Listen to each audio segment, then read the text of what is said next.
అడుగు జారదామని నమ్మావా? అడుగులు జారదామని ఆయన రక్తంలో కడుక్కున్నావా? అడుగులు జారదామని లోకాన్ని వదిలిపెట్టి క్రీస్తులోకి వచ్చావా? నో.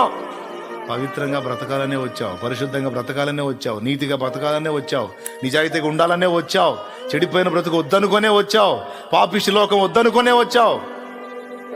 కొన్నిసార్లు శత్రువు నిన్ను వెంటాడి శోధిస్తున్నాడు, డిస్టర్బ్ అవుతున్నావు. అంత మాత్రాన కృంగిపోవాకు.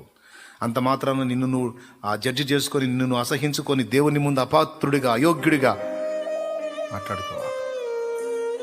ఆయన ప్రేమని గుర్తుపట్టు. ఆయన ప్రేమ ఏ స్థితిలో, ఎలాంటి స్థితిలో నిన్ను హత్తుకుందో గుర్తుపట్టి విశ్వాసంతో ప్రార్థన చేయి. ప్రార్థనకు జవాబు ఉందని విశ్వాసంతో నమ్మి దాన్ని అంతటిని స్వతంత్రించుకో. హల్లెలూయా.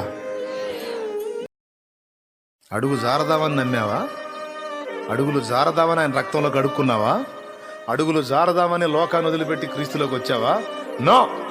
పవిత్రంగా బ్రతకాలనే వచ్చావు, పరిశుద్ధంగా బ్రతకాలనే వచ్చావు, నీతిగా బ్రతకాలనే వచ్చావు, నిజాయితీగా ఉండాలనే వచ్చావు.